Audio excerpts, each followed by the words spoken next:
Diciembre de 1991. Cerca de Montreal, Quebec, la policía provincial investiga una serie de allanamientos extraños. Entraba en casas en las que no hubiera nadie.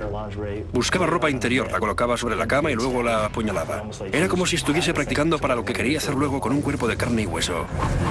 Pronto el ritual se vuelve de lo más siniestro. Deja de practicar con ropa y pasa a la acción con víctimas reales. Se trataba de un carnicero que en vez de hacer matanzas con animales, las hacía con mujeres.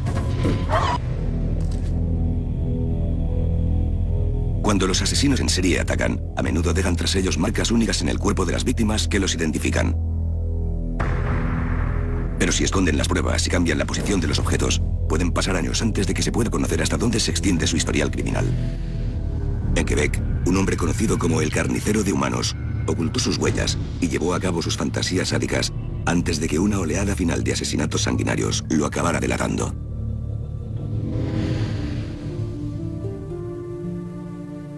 Junto a Montreal, la segunda metrópolis de Canadá, se encuentra la pequeña ciudad francófona de Verdun. Verdun es una zona de clase trabajadora de Montreal. Está en la punta sudoeste de la isla. En 1989, uno de los habitantes de Verdun es Ana María Cordina-Leva, de 30 años. Es madre soltera y trabaja en una planta de procesado de alimentos cercana. En esa época, acaba de empezar a salir con un compañero de trabajo llamado Serge Archambault. Trabajaban juntos en una planta de procesado de alimentos al extremo este de Montreal. Entablaron una amistad a pesar de que él estaba casado con hijos y ella lo sabía. Al final tuvieron una aventura. Ana María está entusiasmada con su nuevo romance. Le confía la historia a su madre y le cuenta que Serge le ha prometido que dejará a su esposa y se casará con ella. 16 de junio de 1989, una plácida noche de primavera. Es viernes y Ana María se viste y se arregla para salir con Serge. Antes de marcharse, deja a sus 3 hijos pequeños a cargo de su hermano. Tal y como había planeado, se encuentra con Serge, pero en un momento dado, la velada dará un trágico vuelco.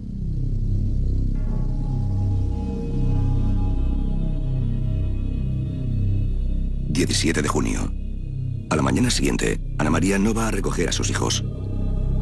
No hay motivos para sospechar nada malo, por lo que su hermano da por hecho que simplemente quiere pasar más tiempo con su nuevo novio. Pero a medida que pasan las horas, la preocupación va en aumento. Los padres de Ana María pronto descubren la ausencia de su hija. Finalmente llaman a la policía. Más de 2 días después de que su familia la viera por última vez, Ana María Cordina-Leva pasa a formar parte de las listas de desaparecidos. Sus padres le explicaron a la policía que la noche de su desaparición les había dicho que tenía una cita con un compañero de trabajo, Serge Archambault. Eso era lo único que sabían. La policía se presenta en la planta de procesado de alimentos donde trabaja Ana María. Una de las primeras cosas que había que hacer era hablar con sus compañeros para preguntarles cuándo la habían visto por última vez y ese tipo de cosas. Pero no conseguimos ninguna respuesta, no supieron darnos más información. Cuando la policía habla directamente con Serge, este admite tener una relación con ella, pero niega estar al tanto de su desaparición. Le hicieron algunas preguntas y él respondió: nada más. Dijo que habían salido juntos, pero que cuando se despidió de ella estaba bien y que no sabía qué podía haberle pasado. Sus palabras convencieron a la policía de que cuando se separaron, ella aún estaba bien. Ana María Cordina-Leva, de 30 años, parece haberse desvanecido sin dejar rastro. Sus 3 hijos pequeños quedan a cargo de su familia. Hicieron todo lo que pudieron en la investigación, pero no consiguieron encontrar absolutamente ninguna pista que les permitiera seguir adelante. No tenían ni idea de si había huido, si alguien la había secuestrado, y si había marchado con ella o si la habían matado. En ese momento ni siquiera había abierto una investigación por asesinato, ya que no había ningún cadáver. Simplemente una persona había desaparecido sin dejar rastro, por lo que la investigación no iba a ningún lado. Las semanas se convierten en meses y la esperanza de encontrar a la desaparecida se desvanece. Si ha sido asesinada, la policía necesitará una nueva pista para resolver el caso. Dicha pista terminará por aparecer. Pero antes de que eso ocurra, una serie de crímenes atroces asolará la provincia. Otoño de 1991. Han pasado más de 2 años desde que Ana María fue vista por última vez. Una oleada de misteriosos allanamientos sacude a los habitantes de la zona de los Montes Laurentinos, cerca de la ciudad donde desapareció Ana María. Los propietarios de las viviendas regresan a sus hogares y encuentran el inquietante panorama. Un sospechoso ha saqueado sus dormitorios y ha dispuesto una serie de prendas de mujer creando la forma de un cuerpo humano. Son maniquís rudimentarios que el allanador ha apuñalado. Hubo por lo menos una docena de allanamientos en los que las mujeres, al volver a casa, se encontraron con que su ropa interior estaba encima de la cama y cortada en pedazos. Muchas veces con el cuchillo todavía clavado. Parecía como si alguien estuviese practicando o preparándose para hacer lo mismo con un cuerpo de carne y hueso. Como si lo hubiese hecho para desahogarse de su necesidad de apuñalar a mujerda. La policía provincial investiga los allanamientos. En uno de los lugares, los agentes descubren un rastro de semen del intruso, lo cual refuerza las sospechas de que existe una motivación sádico-sexual. Aunque los medios no hacen demasiado hincapié en los sucesos, los rumores sobre los allanamientos están en boca de los habitantes de la zona de los Montes Laurentinos. Muchos propietarios instalan nuevas cerraduras en las puertas de sus casas y el miedo empieza a aflorar, especialmente entre las mujeres que viven solas. Sus temores no tardan en materializarse, ya que pronto víctimas de carne y hueso ocuparán el lugar de los maniquís. Diciembre de 1991. En los Montes Laurentinos, al noroeste de Montreal, un hombre ha allanado una serie de viviendas y ha apuñalado maniquís femeninos que él mismo ha hecho con lencería. En esa misma época, una mujer llamada Ana María Cordina Leva sigue desaparecida. Los casos terminarán conectándose, pero antes un sádico asesino sembrará el caos con una serie de crímenes atroces. Enero de 1992. Saint-Calix, Quebec. Es una localidad de 5.000 habitantes situada al pie de los Montes Laurentinos, no muy lejos de la zona donde tuvieron lugar los allanamientos. Roland Asselin Bocage y su marido Richard son 2 de los habitantes de Saint-Calix. Richard se marcha temprano para ir a trabajar. Hace poco que ha comprado un perro para su esposa, que a menudo se queda en casa sola mientras él trabaja en la ciudad cercana de Montreal. Esa misma mañana, Roland saca a pasear al perro y un coche desconocido se acerca a su domicilio. Roland Asselin estaba en el jardín de delante cuando el hombre apareció. Se acercó con su coche y se puso a hablar con ella. El hombre le dice a Roland que se ha perdido y le pide indicaciones.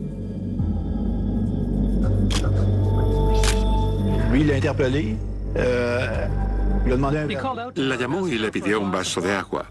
Ella lo hizo pasar a su casa y una vez dentro, fue a llevarle el vaso de agua a la entrada.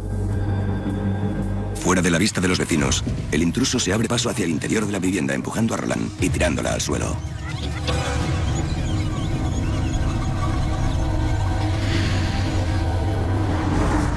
Cinco y media de la tarde. Richard, el marido de Roland, vuelve a casa al anochecer. Al acercarse se percata de que la casa está a oscuras, a excepción de la luz tenue y parpadeante que emite el televisor. Siente que algo no va bien. Al entrar en casa, encuentra a su esposa Roland boca abajo sobre un charco de sangre. Está muerta. Richard se abalanza sobre el teléfono para pedir ayuda.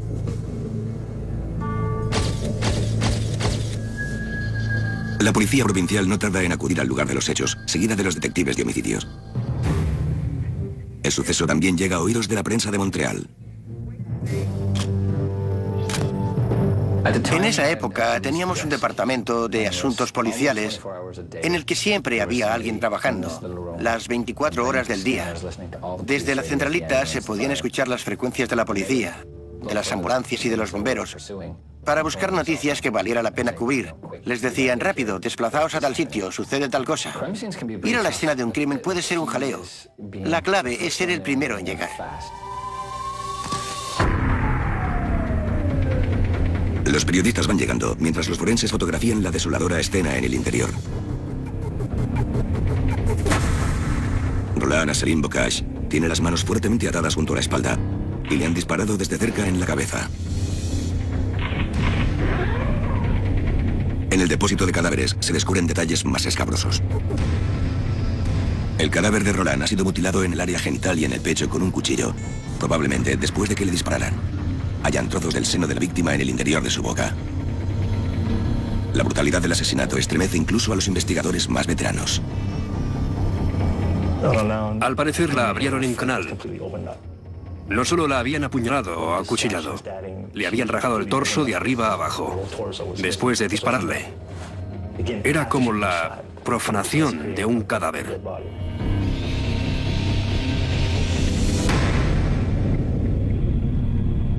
En la escena del crimen, los investigadores encuentran un casquillo del calibre 22 y una bala en el suelo. También encuentran el cuchillo empleado en la mutilación, que el asesino cogió de la cocina de la propia víctima. Pero los esfuerzos realizados para detectar huellas y rastros biológicos que pueda haber dejado el asesino son en vano.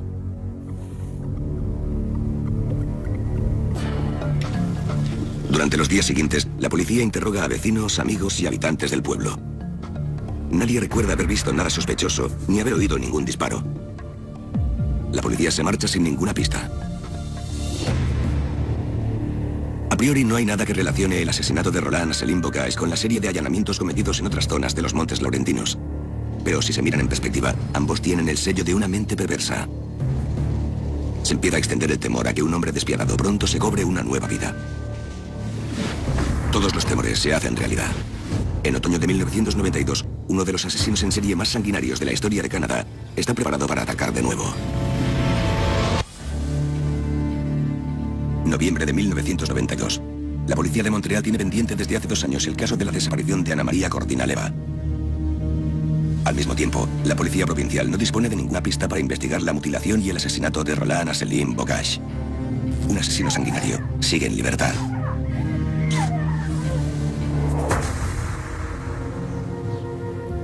...25 de noviembre de 1996...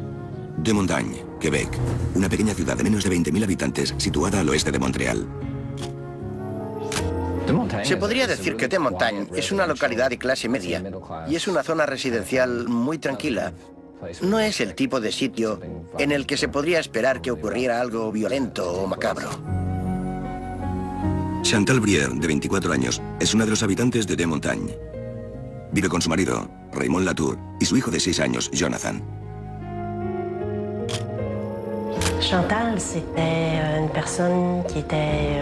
Chantal era una persona muy alegre. Le encantaban los niños y siempre le gustaba estar rodeada de otras personas. Quería crear una familia. Era muy trabajadora, muy atenta con sus padres. Y a menudo llevaba a mi madre a comer al restaurante o a hacer gestiones a banco. Era una buena persona.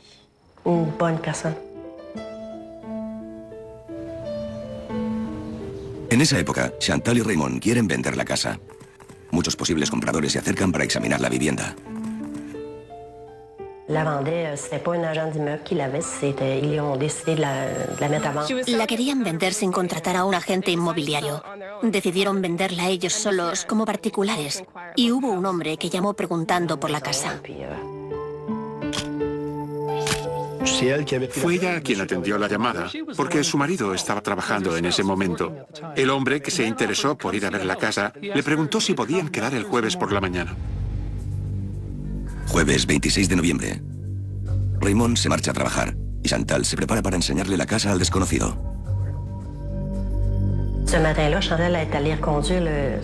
Esa mañana, Chantal llevó a su hijo a casa de mi madre para que lo cuidara mientras estaba ocupada. No le dio ningún detalle. Solo le dijo que había quedado con alguien para enseñarle la casa. Luego Chantal volvió a casa para esperar al hombre.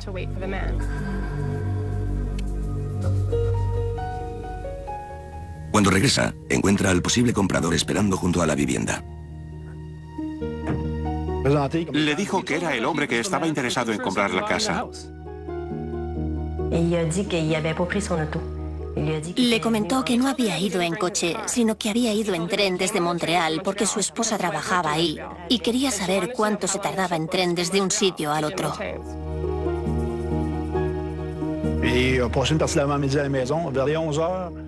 Pasó al recibidor, eran las 11 en punto. Luego le dijo que quería ir a buscar su cámara Polaroid para sacar algunas fotos. El hombre volvió a entrar con la cámara sobre las 12:15. Estaban hablando sobre la casa cuando su marido llamó para ver si el posible comprador había aparecido. Le dijo que sí, que estaba allí mismo y que quería preguntarle algo.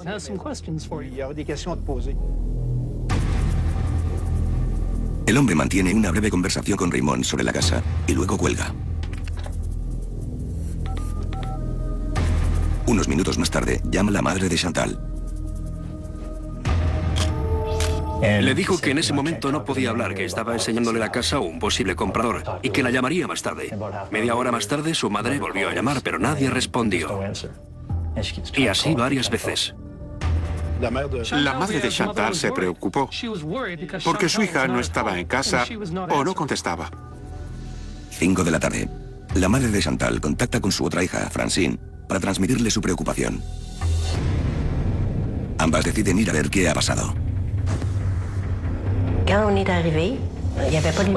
Desde fuera vimos que las luces estaban apagadas. Lo único que estaba encendido era el televisor, que se podía ver desde la calle. Cuando llegamos, mi madre dijo que no se atrevía a entrar, que presentía que había pasado algo malo y que aquello no era normal. La cogí de la mano, se puso detrás de mí y al final nos decidimos a entrar. Llamé a Chantal, pero no respondió. Y fue entonces cuando la encontré, tendida en el suelo. La encontraron tendida boca abajo y desnuda de cintura para abajo. Le grité a mi madre que no entrara, que saliera de la casa. Ella se fue y yo me acerqué más al cuerpo de mi hermana. Cuando la toqué sentí que estaba fría. Fue entonces cuando comprendí que estaba muerta. Me dirigí al teléfono y llamé a la policía.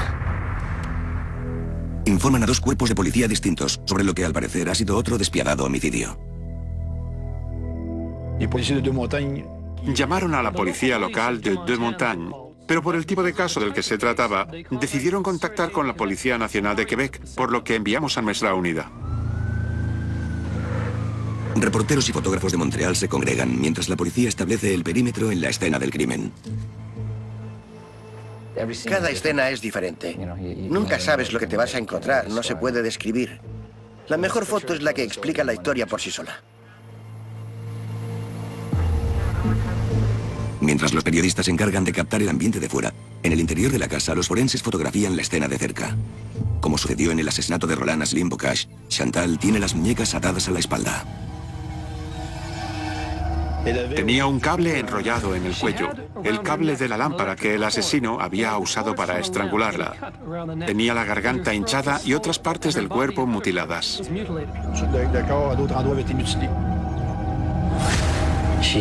Tenía un sujetador enrollado en el cuello a modo de mordaza para ahogarla. Cuando lo retiraron, vieron que tenía un calcetín en la garganta. No se lo habían metido antes de estrangularla, o mientras lo hacían, sino que se lo habían insertado cuando ya estaba muerta. La policía pasó a contar con un patrón de comportamiento en el que las mujeres no solo eran asesinadas, sino también mutiladas.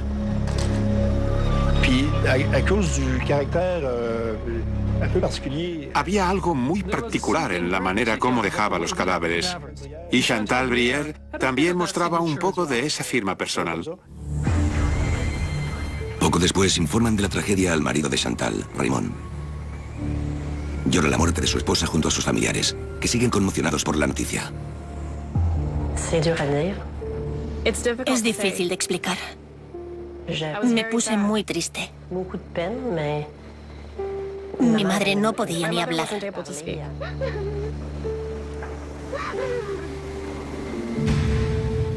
En comisaría, los detectives tienen la esperanza de que los más cercanos a la víctima puedan ayudarles en la investigación.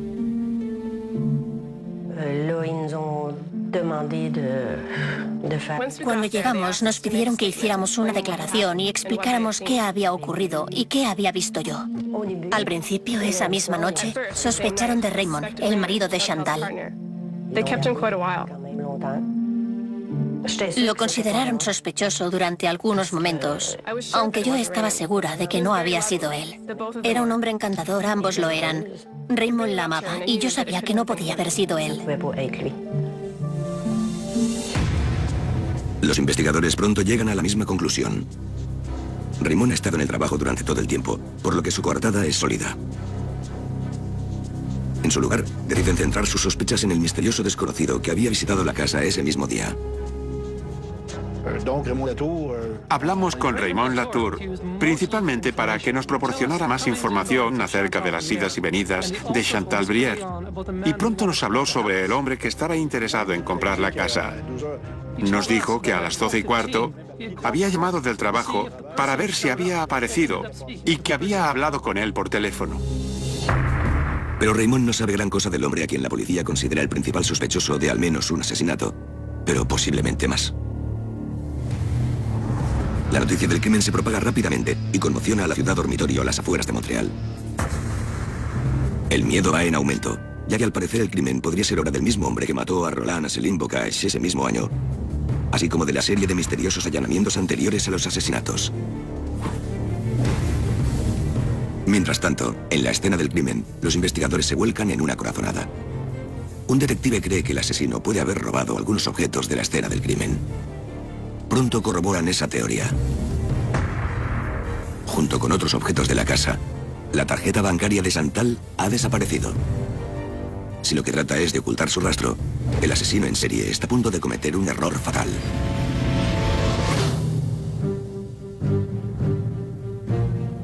El 27 de noviembre de 1992, la policía de Quebec investiga el asesinato de Chantal Brière, de 24 años. El crimen es similar a otro en el que asesinaron y mutilaron a Roland Asselin Bocage, de 47 años, lo cual aviva la creencia de que un asesino en serie anda suelto. Los investigadores disponen de pocas pruebas, aparte del hecho de que al parecer el criminal se llevó la tarjeta bancaria de Chantal Brière. Siguiendo esta pista, la policía contacta con el banco de Chantal para comprobar la actividad reciente de su cuenta. Descubren algo sorprendente. Alguien usó la tarjeta de Chantal el día anterior a las 12:58, poco después de que su muerte tuviese lugar. Usaron la tarjeta de Chantal Brière en una tienda que hace esquina en Saint-Eustache, a unos 10 kilómetros del lugar del crimen. Si en el lugar de la transacción hay una cámara de seguridad, la policía podrá verle la cara al asesino. Contacté de inmediato con la policía de Saint-Eustache, que está muy cerca de Des Montagnes. Les dije que fueran a la tienda y que se hicieran con todas las cintas de seguridad y que buscaran en las papeleras cualquier cosa que pudiese sernos útil en la investigación. La policía llegó justo a tiempo. La joven que estaba trabajando ese día 27 era la misma dependiente de la noche anterior. Como no creía que en la cinta de seguridad hubiese nada especial, por la mañana había puesto la misma cinta en la cámara para grabar encima de ella, por lo que si hubiésemos llegado a la tienda 1 hora y 20 minutos más tarde, habríamos perdido todas las imágenes del día anterior. Mientras algunos investigadores buscan huellas en el cajero automático, otros empiezan a repasar la cinta en comisaría. Pronto tienen que hacer frente a un obstáculo. Según el banco, alguien usó la tarjeta de Chantal exactamente a las 12:58 del mediodía, pero la cinta de seguridad no muestra ninguna referencia temporal, lo cual dificulta la tarea de la policía, que no sabe en qué cliente centrarse. En la tienda había mucho ajetreo y muchas personas usaban el cajero para sacar dinero. En busca de un modo para limitar la búsqueda, la policía prueba escuchando el sonido de la cinta que los técnicos pueden recuperar. Se percatan de que la radio de la tienda tiene sintonizado un canal de música local. La policía contacta con la emisora y obtiene una lista de las canciones que sonaron el día anterior y la hora a la que sonó cada una. A las 12:58 del mediodía, cuando la tarjeta de Chantal registró una operación, sonaba una canción de un conocido músico francés. La policía vuelve a poner la cinta y estudia detenidamente la parte en que suena dicha canción. Por fin aprecian una parte concreta del vídeo, en la que se ve a un hombre de pelo raro comportándose de manera extraña junto al cajero. Vimos que alguien entraba, se dirigía al cajero automático y luego se ponía a hablar con una mujer. En ese momento empezó a fijar su atención en ella, lo cual era un poco sospechoso, porque primero había ido hacia la máquina y luego se había apartado para ponerse a hablar con la mujer. Y más tarde, ella fue para el cajero. Acto seguido, el hombre se dirigió a la dependienta para pagar algo y luego se marchó junto a la mujer. Finalmente, unos minutos más tarde, el sospechoso regresó a la tienda para utilizar el cajero. La segunda visita del hombre a la tienda corresponde exactamente con la hora en que la tarjeta de la víctima registró una operación. Pudimos reconocerle porque lo habíamos visto antes en la caja pagando. Por eso pensamos que él era nuestro hombre. Gracias al banco, la policía consigue una lista con los nombres de las personas que usaron el cajero automático ese día, incluida la mujer que al parecer se fue de la tienda con el hombre de pelo raro, al que consideran el principal sospechoso. Unas horas más tarde se presentan en casa de la mujer para hablar con ella. Durante el interrogatorio, el equipo de vigilancia que había fuera de la casa se da cuenta de algo desconcertante. Estábamos interrogando a la mujer porque había usado una tarjeta en el cajero cuando, de pronto, el equipo de vigilancia vio al hombre del vídeo en la casa. Se trata de su marido, Serge Archambault, de 36 años. El mismo Serge Archambault que tuvo una aventura con Ana María Cordina Leva, que todavía consta como desaparecida en los registros de la policía de Montreal. Serge fue carnicero de oficio, luego director de la planta de productos alimentarios en la que trabajaba Ana María, y en estos momentos trabaja como comercial. Todo parece indicar que fue él quien usó la tarjeta de la mujer asesinada momentos después de su muerte. Esa noche, la policía está convencida de haber dado con el autor del crimen y detiene a Serge Archambault en su casa de la localidad de Saint-Eustache. La noticia causa estupefacción entre vecinos y amigos, cuya imagen de Serge es la de un buen padre de familia.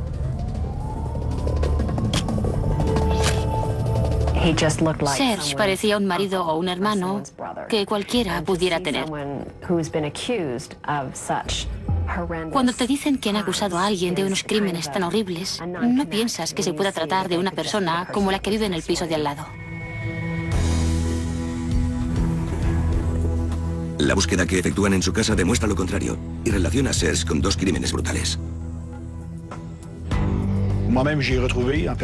Encontramos los objetos que faltaban en la casa de Chantal Brière.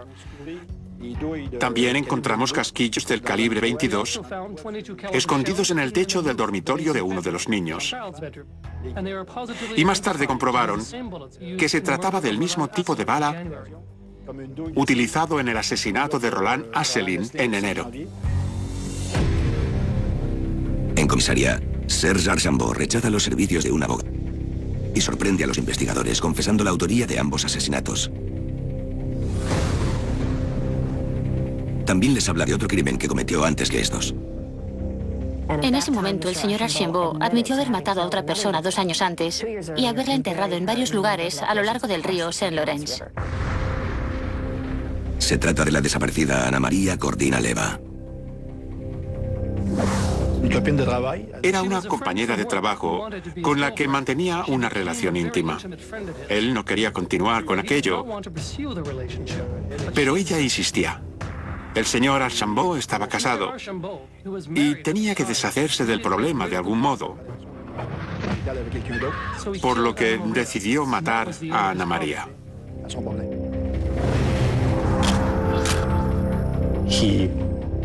La asesinó, la decapitó, cortó el cadáver en pedazos y lo enterró bien lejos.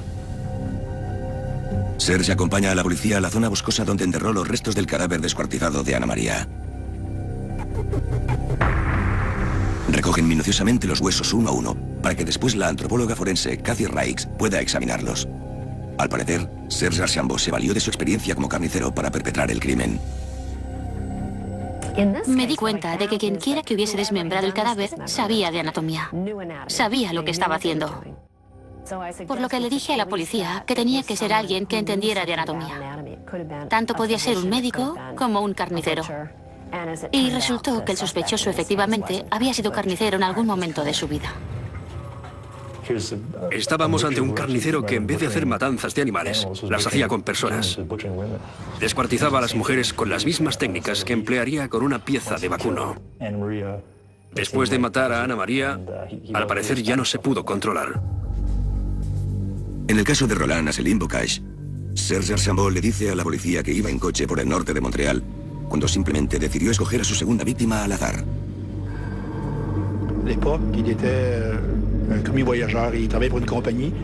En esa época trabajaba de comercial. Tenía un horario muy flexible. Podía hacer lo que quisiera y al ritmo que quisiera. Y estaba acostumbrado a viajar por la zona. Creo que le apetecía matar aquel día.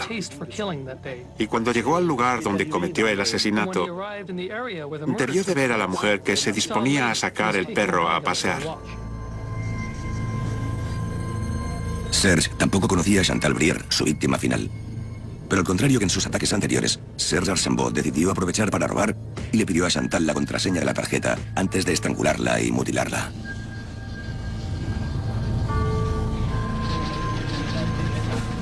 Menos de media hora después de cometer el asesinato, Serge encontró a su esposa por pura casualidad en la tienda de la esquina donde usó la tarjeta de Chantal.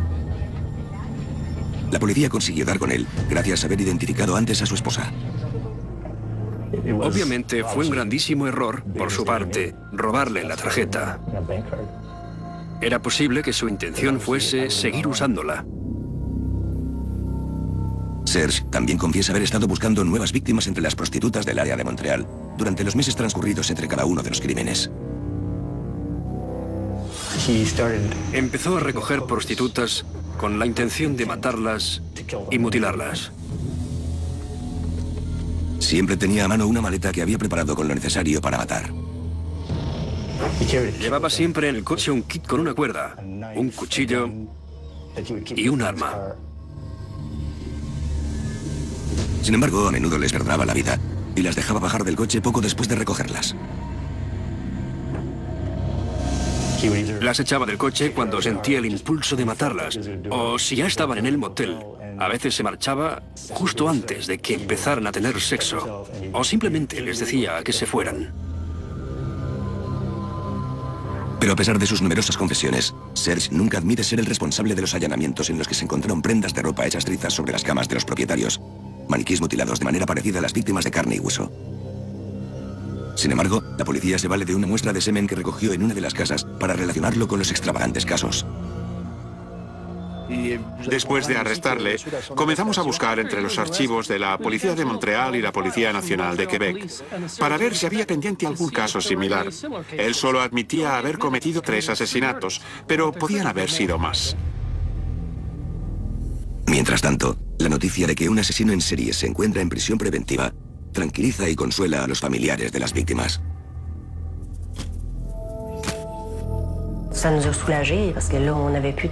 Fue un gran alivio para nosotros porque ya no teníamos que hacernos preguntas como ¿quién lo hizo? ¿O por qué lo hizo? Y también fue un respiro para mí porque vivía sola. Recién apodado el carnicero de humanos, Serge Archambault se somete a una evaluación psiquiátrica. Había que determinar si Serge estaba en su sano juicio y si podíamos poner una fecha para que compareciera ante un tribunal. Serge se enfrentará a un juez y a un jurado por 3 cargos de asesinato en primer grado. Pero sus problemas mentales harán que su abogado defensor presione para intentar conseguir una pena mucho más reducida. Si prospera, podrán imponerle una condena relativamente menor, a pesar de ser el responsable de algunos de los crímenes más espeluznantes de todo Canadá. Diciembre de 1992. Serge Archambault, de 36 años, está acusado de 3 asesinatos en primer grado. Una brutal matanza que ha conmovido a los habitantes de todo Quebec.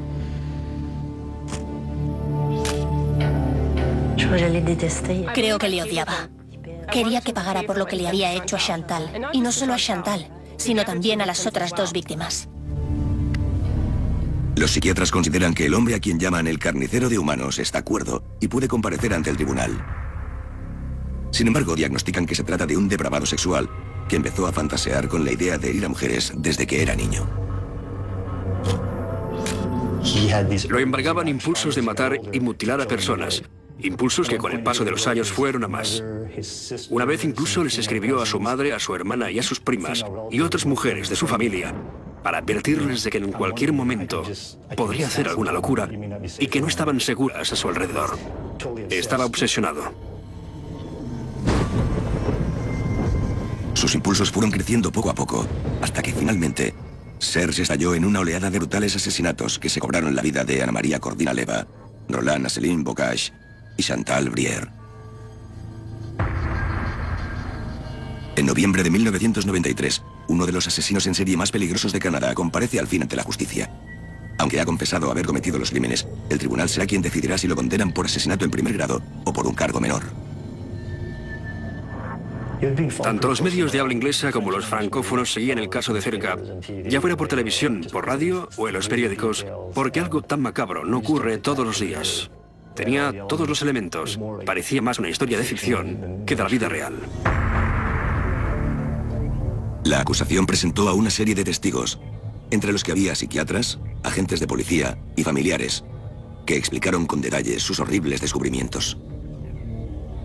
Hubo más de 50 testigos. Oír todo lo que les había hecho a esas mujeres, a las que habían mutilado sin ninguna compasión, la verdad es que ponía la piel de gallina. Incluso el juez mostraba repulsión ante semejantes atrocidades y se estremecía con las palabras de algunos de los testimonios. Y eso que normalmente los jueces intentan mostrarse objetivos. Para los familiares, se trata de la primera vez que se encuentran cara a cara con el hombre que les quitó la vida a sus seres queridos. Se podía sentir la tristeza, la cólera y el vacío que sentían en su interior. ¿Cómo podía ese tipo haber hecho algo así y estar tan tranquilo allí sentado? Lo peor que le podía pasar era que lo condenaran a pasar el resto de sus días entre rejas. No existen palabras que puedan describir con precisión lo que era este individuo y la gravedad de lo que había hecho. Está claro que era un sádico. Estuve allí todo el rato, todos los días.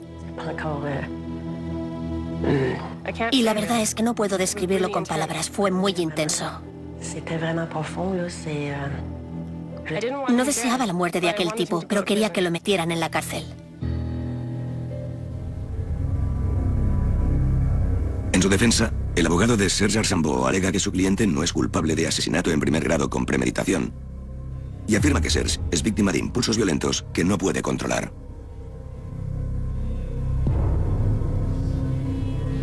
Sin embargo, la acusación señala que Serge Archambault ha admitido viajar siempre con una maleta llena de herramientas para matar, lo cual a su parecer indica su clara predisposición para hacer daño. El 19 de noviembre de 1993, el juicio llega a su fin. Tras una corta deliberación, los miembros del jurado vuelven a la sala cogidos de la mano y conteniendo las lágrimas. Declaran a Serge Archambault culpable por asesinato en primer grado de los 3 cargos. La sentencia alegró a todo el mundo. Habíamos pasado mucho miedo, pero ya no le volveremos a ver nunca más y pasará en prisión el resto de sus días. Fueron 3 asesinatos brutales y el hecho de que seguía acosando a otras mujeres sugería que podría haber cometido otros crímenes en el futuro, por lo que me siento mucho más tranquila sabiendo que ya no está en las calles. Fue uno de los casos más gratificantes a los que me he tenido que enfrentar porque lo resolvimos. El juez condena a Serge Archambault a cadena perpetua. Pero para las familias de las víctimas, la condena no les permitirá recuperar a sus seres queridos. Tendremos que lidiar con ello toda la vida. Echamos mucho de menos a Chantal. Ella sabía cómo ser feliz. Le encantaba estar acompañada. Y cuando pienso en ella, me doy cuenta de todo lo que se está perdiendo. Había tantas cosas que le faltaban por ver y que nunca podrá ver.